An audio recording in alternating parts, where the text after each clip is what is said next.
So, you lost your job and you're over 60. I don't care if you got fired, you got let go, you got downsized, you got resized, you ain't got a job anymore. Ah, congratulations. You know why? This is the best time to reimagine, recreate, and reinvent yourself. Hello there, this is Popsy Guy, and I thank you very much for taking the time to hang out. And the only reason I can bring you this story is because if you're on YouTube and you're in your recommended feed, and if over 60 and work or retirement keeps popping up, most of the channels, God bless them, they're good channels, will talk about retiring and planning to retire and having the time to retire. You're 60 years old and you want to retire at 65, so you're paying more attention to the investments in your retirement account, you're meeting with counselors, you're doing all the right things, and then you get to call the shot when you decide to stop working. Sometimes it just doesn't work out that way. Sometimes you get that Zoom call, or you get a phone call from the boss, or it's a Friday afternoon and they bring you into the break room and they say, hey, nothing personal, but today's your last day. Here's 2 weeks severance, here's a month severance, here's no severance, but you're out on the street. What do? So I said, congratulations, because right now, you now have the opportunity to figure out what you really want to do in life, what your purpose is in life. I've always said to my kids when they were growing up and I was working and I was self-employed, my wife was self-employed, is that money is a means to an end, not the end itself. So once you're unencumbered from getting a paycheck every couple of weeks or whatever it is that you do, now you have a chance to figure out what you want to do with yourself.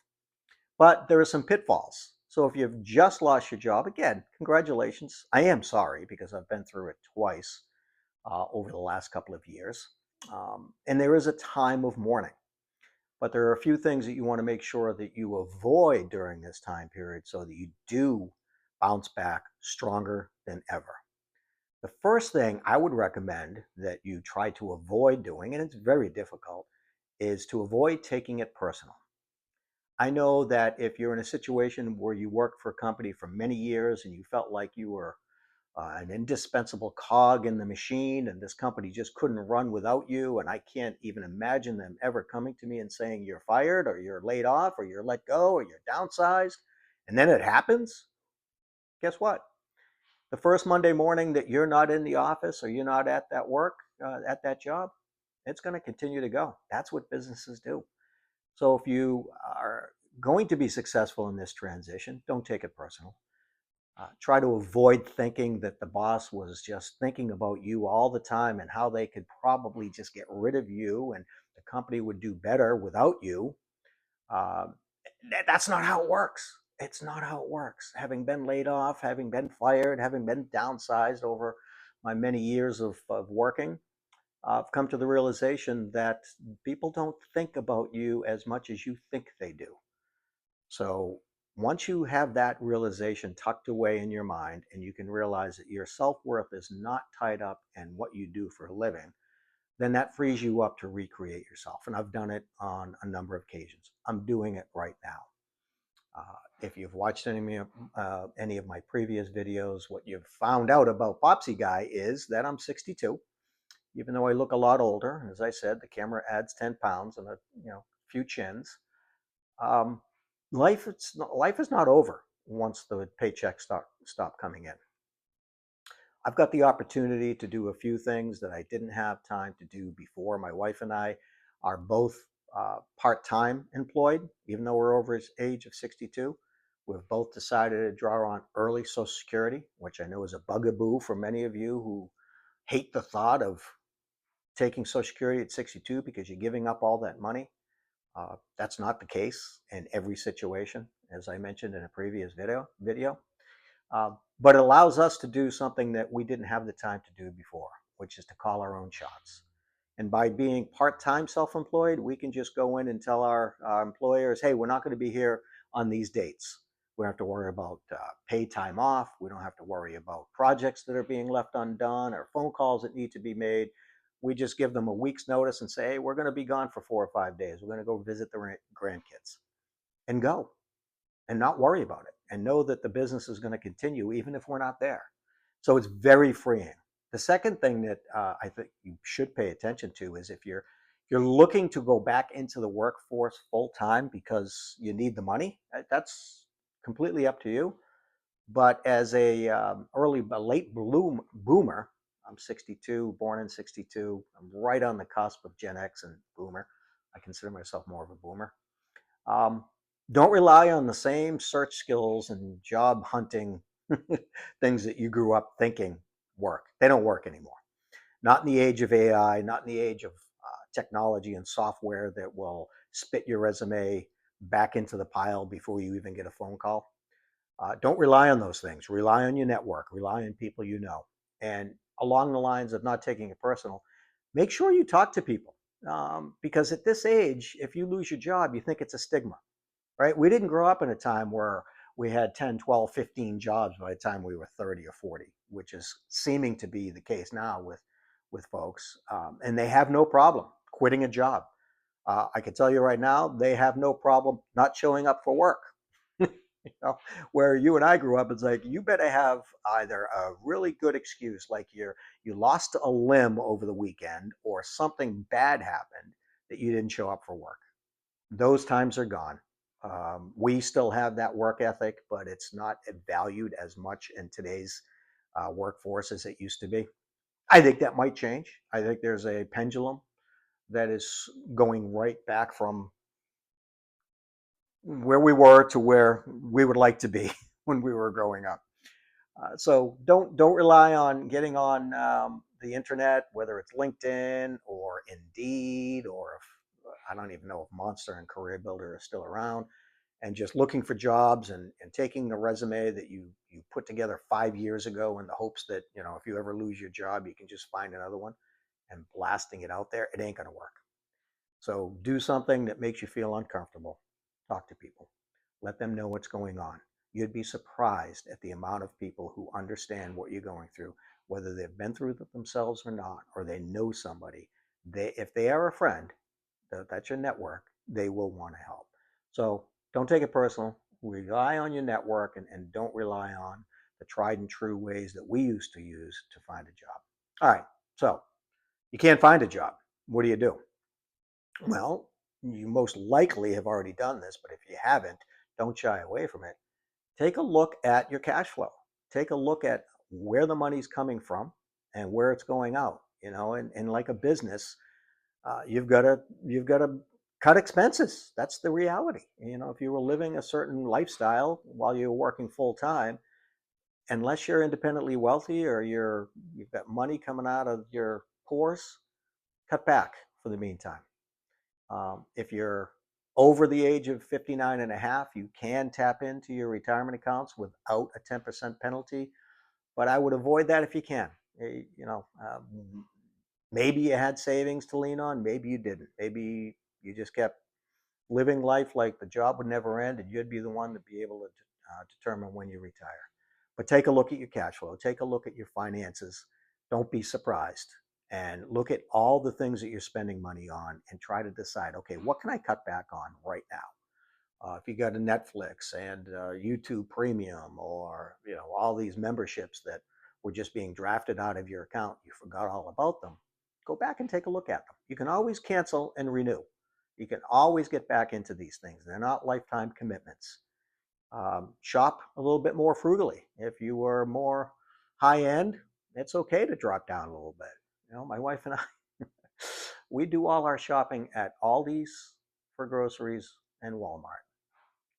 Hey, that's the truth. That's where the deals are. The food quality is fair, but we just had to take a look at it and say, I'm not paying $5 for a dozen eggs when I can. Well, actually, forget about the eggs. Aldi's $3.99 is the highest price I've ever had to pay for a pound of bacon. And Popsy Guy, and Popsy Guy loves his bacon. So I was paying $6, $7 a pound at another grocery store, Publix. Same stuff. It's bacon. Cooks up the same way, goes down the same way. So if I could save $3 a pound, I'm going to do it.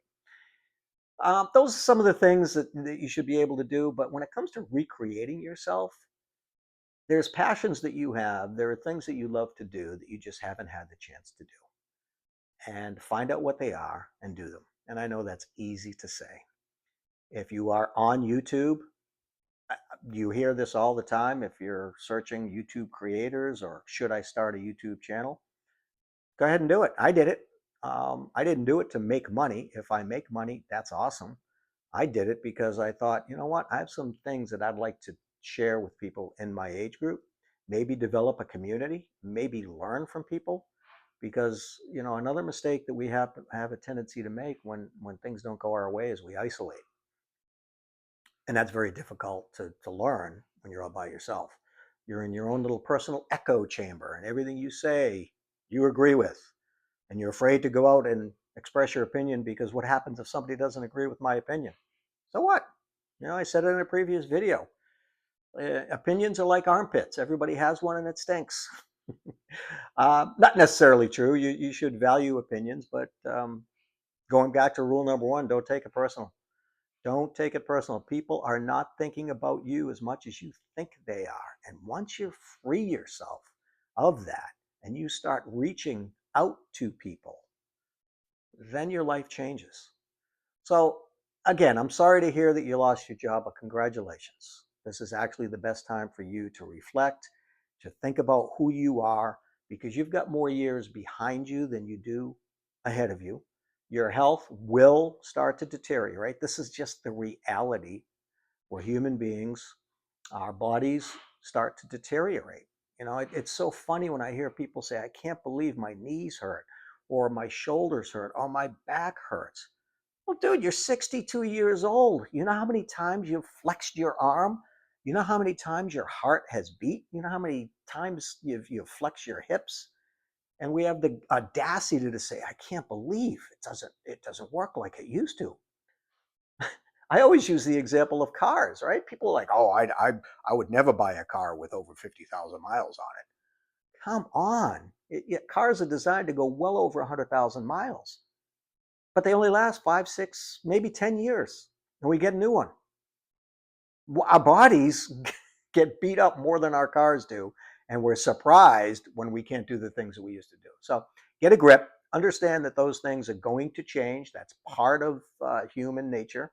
We are not designed to last forever. So if you're 60 and above and you just lost your job and you have your health and you are mobile, get out there and walk. Get out there and do things. Get out there and enjoy the weather that you have when the weather is nice, because there will be a time when you won't be able to do that. And all of those things I just mentioned, walking, enjoying, uh, just relaxing, they don't cost you a dime. But you will miss them when you can't do them anymore. So anyway, I just wanted to share with you some of the things that I've been through. As I said, over the age of 60, I lost a couple of jobs. And don't tell anybody I told you this, but I had a really nice job as a recruiter.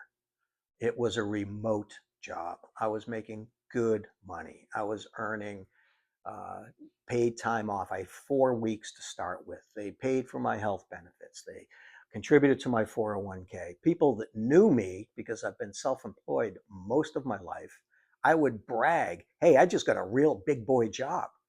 I'm making good money. They let me work from home. They're paying for my health insurance. They're putting money in my retirement account. I have vacation time. I said, this is like stealing. Well, that didn't last but a year. And guess what happened? The company I was working for lost their biggest client, the client I happened to be helping with, and got the Zoom call saying, sorry, here's 2 weeks pay. We'll continue your health insurance for 90 days, and then you're on your own. You don't have anything else, but thank you for working with us.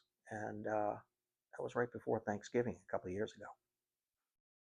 So I struggled in giving thanks, but I did, because I had a roof over my head. I had hot water coming out of the tap. I have a silver box in the kitchen that when I open it, there's food in it. I go into a closet and there are clean clothes to wear. I get into a bed that is comfortable. I have everything I need. The job was something I liked. It's something that provided money for me, but the good Lord provided everything else. So I was thankful, and I am thankful. And I want you to be the same way. If you have lost your job over 60, I'm sorry. But again, I say congratulations. this might be the best time for you to learn how to reinvent yourself and really enjoy life. So this is Popsy Guy signing off. I hope you enjoyed this video. Please comment. Let me know what your experiences are. Popsy Guy loves hanging out with you and just wants to learn more about what's going on in your world. If you've got some ideas that you think we should be talking about together, post them in the comments. And don't forget to like and subscribe, because that YouTube algorithm, which I haven't figured out just yet, likes it when you subscribe, likes it when you hit the like button. So do that for me, okay? God bless. Enjoy the rest of the day, and thanks again for hanging out with Popsy Guy. Bye-bye.